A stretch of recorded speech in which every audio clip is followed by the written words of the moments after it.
성경은 빌립보서 2장 14절에서 18절까지의 말씀입니다. 빌립보서 2장 14절에서 18절까지의 말씀 다 같이 한 목소리로 읽겠습니다.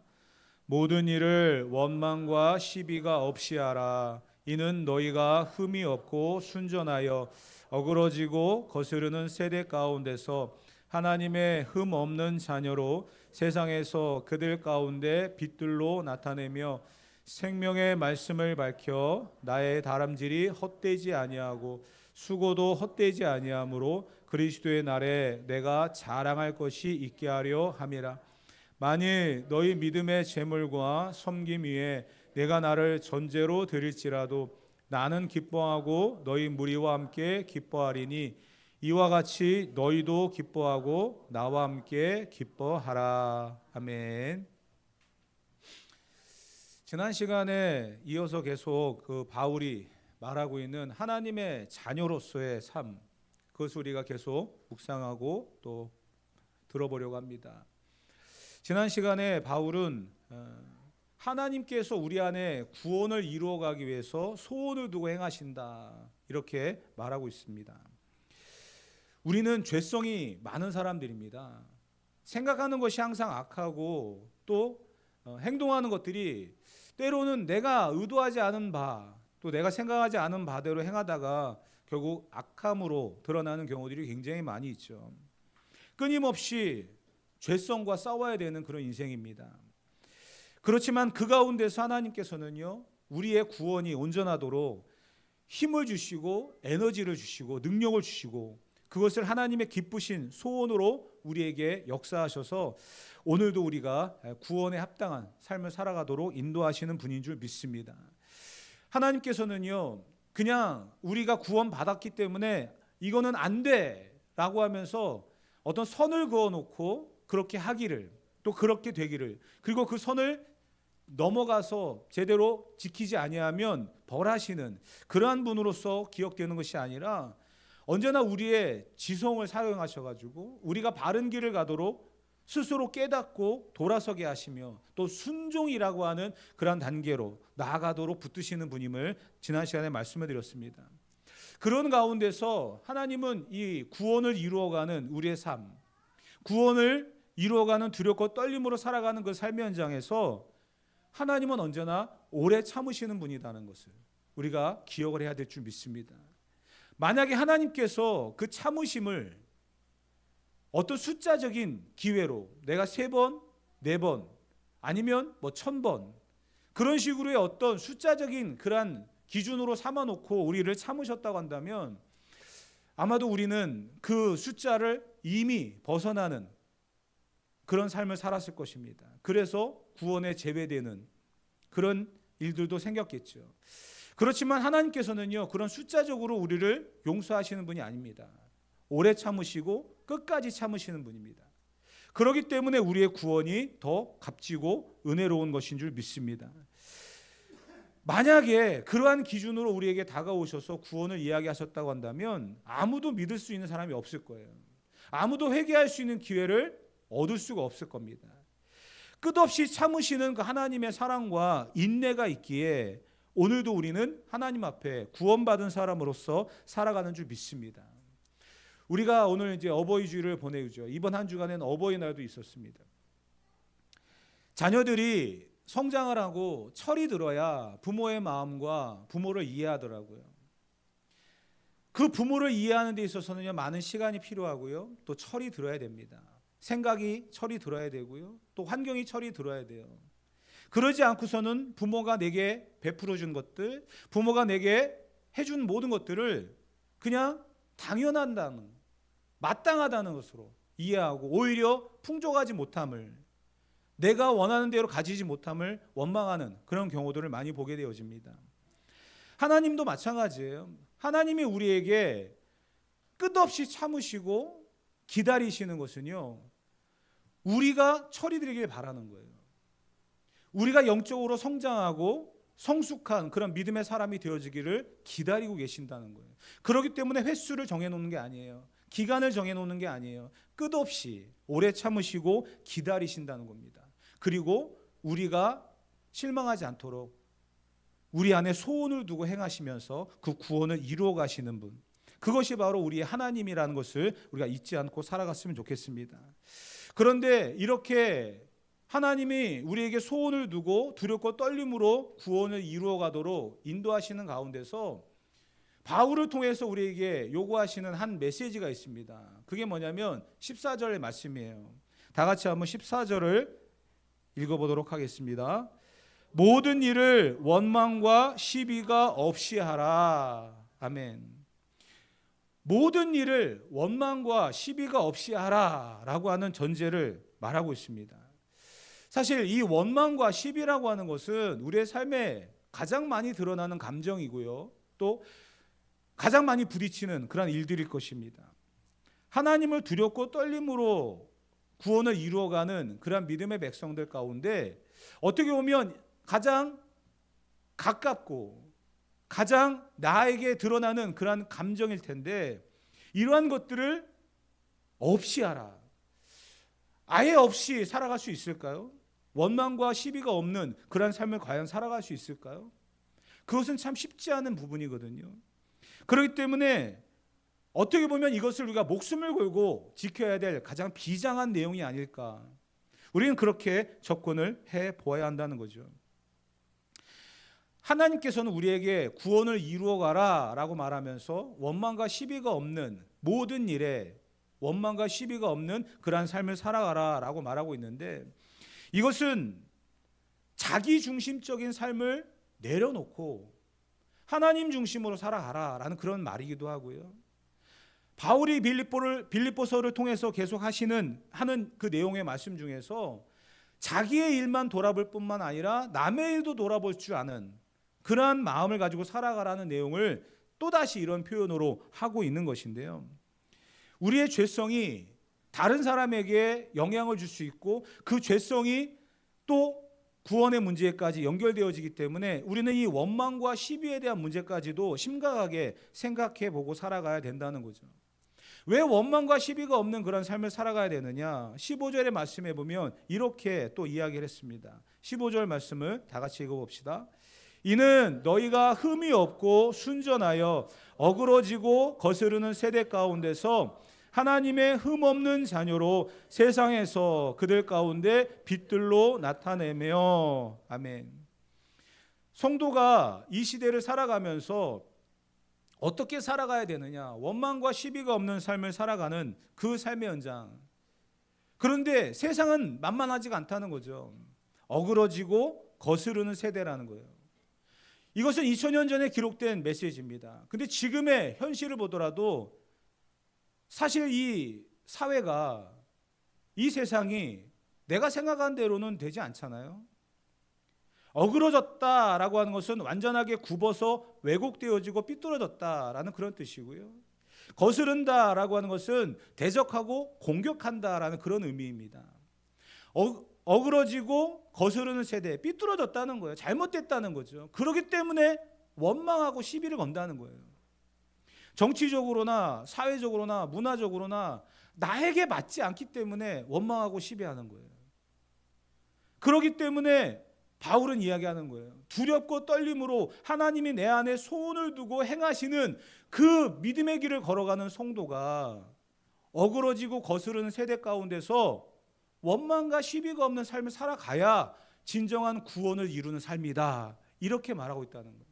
그렇기 때문에 아까 말씀드렸던 것처럼 이 말씀을 지켜가는 데 있어서 우리의 목숨을 거는 그러한 단호한 결단과 삶의 모습이 있어야 한다는 거죠. 왜 원망하고 시비할까요? 원망이라고 하는 것은 다른 게 아니에요. 내가 생각하는 것과 다르다라는 거예요. 시비도 마찬가지예요. 원망하기 때문에 결국은 시비라고 하는 단계까지 이르는 거거든요. 공격하고 대적하고 그러면서 살아가는 그 모습이 과연 아름답다라고 표현할 수 있겠습니까? 내가 생각하는 기준으로 맞지 않는다고 해서 도전하고 화를 내고 살아가는 그러한 모습들. 요즘 시대가 화가 많다라고 이야기합니다.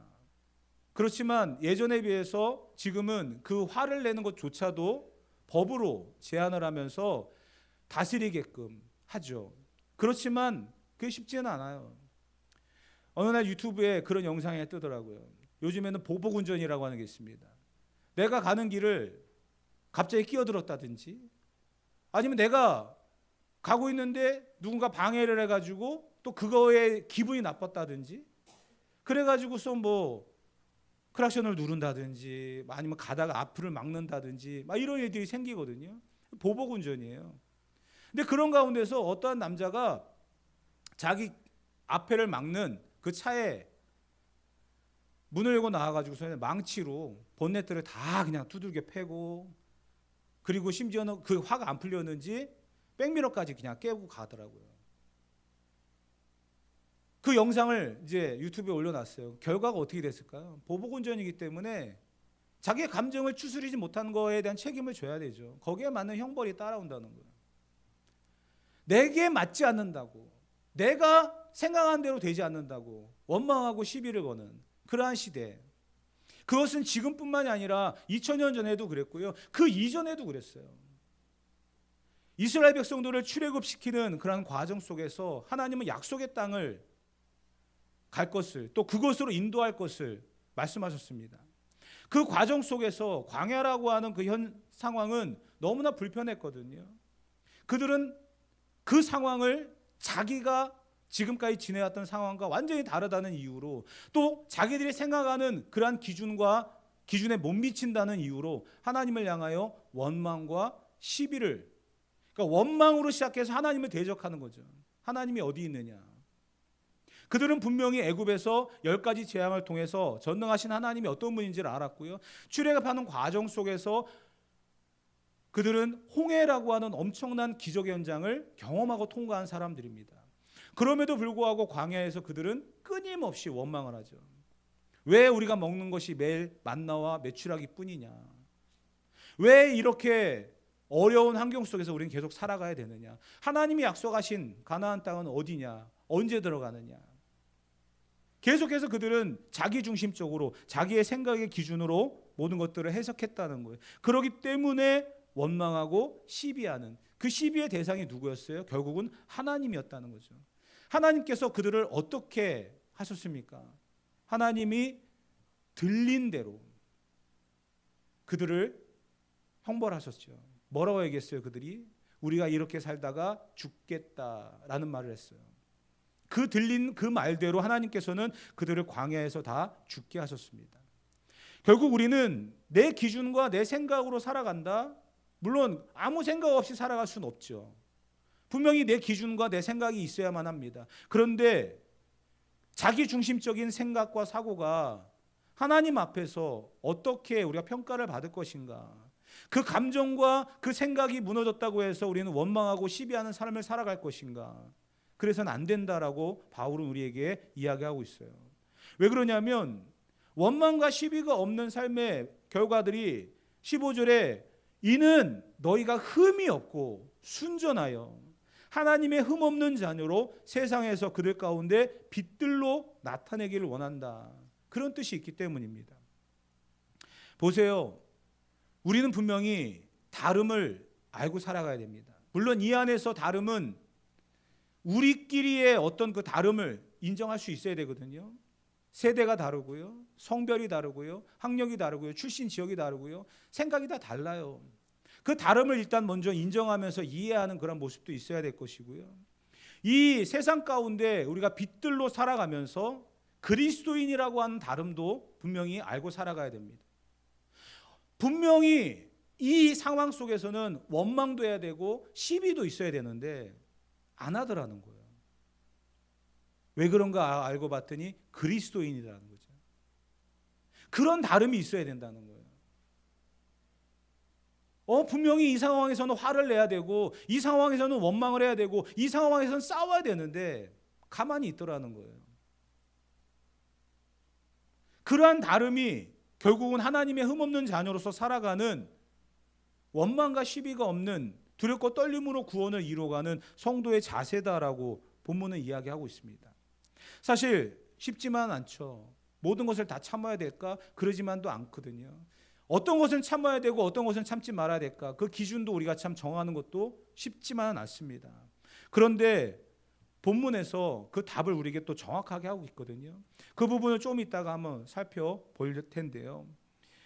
우리는 분명히 이 어그러지고 거스르는 세상 가운데서 내 생각과 내 기준이 맞지 않는다고 해서 던져지는 그러한 감정들, 그러한 언어들, 행동들, 그것이 분명히 그리스도인으로서 두렵고 떨림으로 구원을 이루어가는 그리스도인으로서 그 구원을 두렵고 떨림으로 이루어가는 그리스도인에게 소원을 두고 그 구원이 온전해지기를 기다리고 계시는 그 하나님을 생각하면서 우리는 모든 일에 원망과 시비가 없는 그러한 삶을 살아가야 될 줄 믿습니다.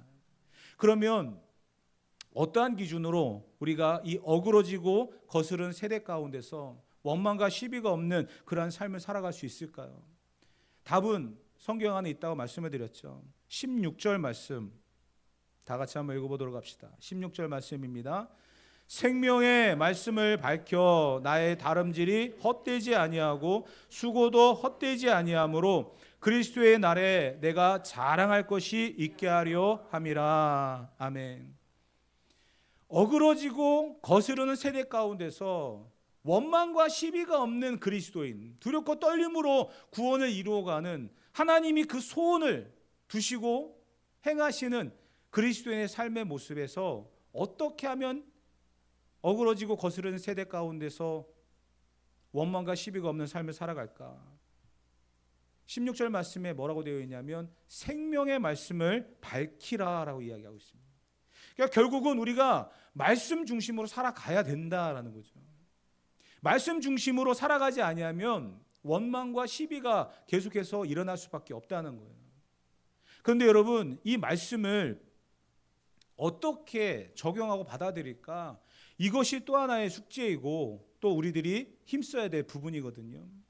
바울은 이야기했어요. 나의 다름질이 헛되지 아니하고 수고도 헛되지 아니하므로 라고 하는 이야기했어요. 생명의 말씀을 밝혔는데 그 결과가 나의 다름질이 헛되지 아니하고 수고도 헛되지 아니한다.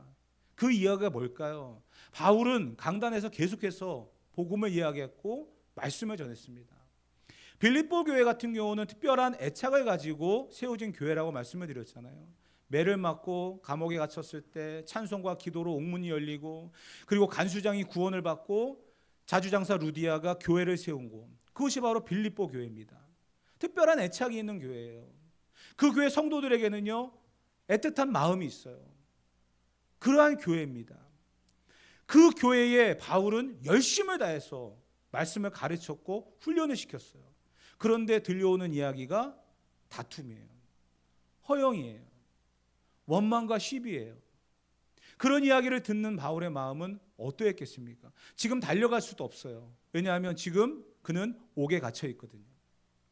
만약에 그가 자유로운 신분이었다고 한다면 바로 달려왔을 겁니다. 그래서 내가 가르쳤던 말씀이 이러지 않았는데, 내가 너희에게 전한 메시지가 이것이 아니었는데 왜 너희는 이렇게 살아가고 있느냐. 아마 다시 한번 그들을 훈련시키고 돌이키는 그러한 사역을 했을 것입니다. 근데 지금은 자유롭지가 않습니다. 옥에 갇혀 있어요. 그런 가운데 편지를 보내서 하는 이야기가 이거예요. 너희가 왜 원망과 시비가 있는 삶을 살아가고 있느냐. 내가 다름질하고 수고했던 그 모든 사역들, 말씀을 가르치고 교훈했던 그 메시지들, 그 내용들을 너희가 잊고 살아가고 있느냐, 이거거든요. 목회자로서 가장 큰 고민이 과연 뭘까요? 어떻게 해서든지 이 말씀 안에 있는 교훈과 적용들을 성도들과 공유하고 싶은 거죠. 나 혼자만의 그러한 어떤 묵상, 나 혼자만의 어떤 그러한 깨달음과 삶의 적용, 그렇게만 한다면 오히려 더 쉬울 수도 있어요.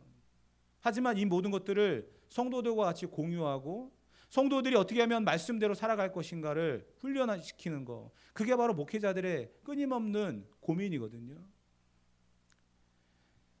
한국 교회를 이끌어왔던 많은 그 지도자들이 있습니다. 그 지도자들 가운데에 저희도 대학이나 대학원을 다니면서 배웠던 제자훈련이라고 하는 과목이 있었거든요. 제자 훈련을 이끌어왔던 고 오카노 목사님이 했던 유명한 메시지가 있습니다. 교회가 작을 때에 한 사람 한 사람을 만나고 훈련을 시키는 것은 자기에게 큰 기쁨이었다는 거예요. 근데 교회가 300명이 넘어가고 500명이 넘어가고 1000명이 넘어가고 하다 보니까 이제는 제자 훈련이라고 하는 그 의미 자체가 없다라는 거죠.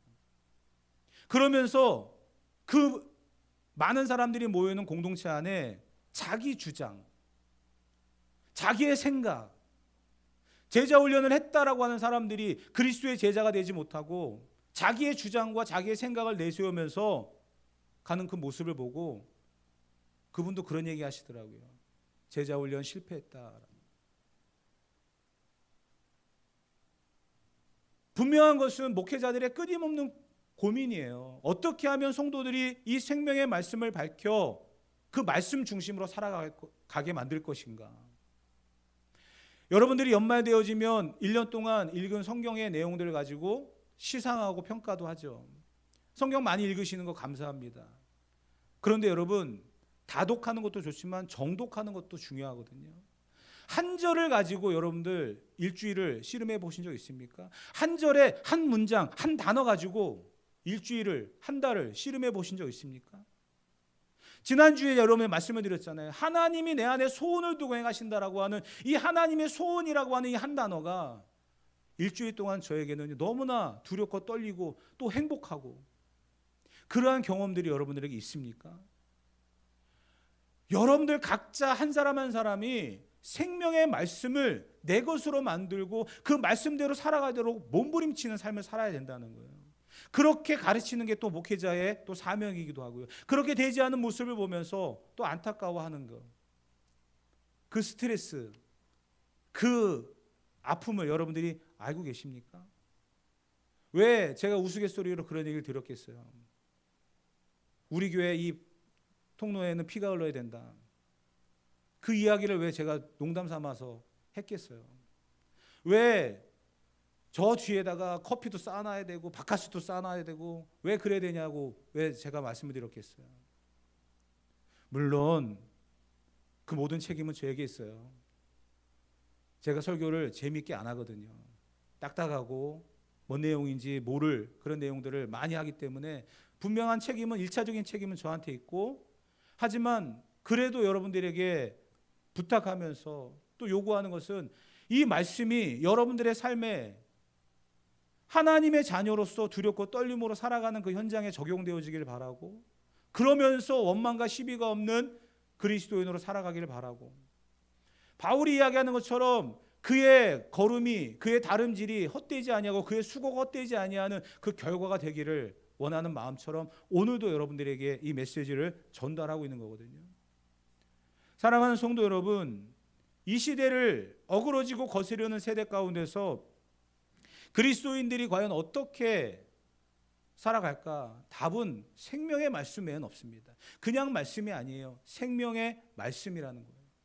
그 말씀을 붙들고 살아가야 되고요. 그 말씀을 묵상하며 살아가야 됩니다. 그럴 때에 진정한 성도들의 삶이 되는 거고요.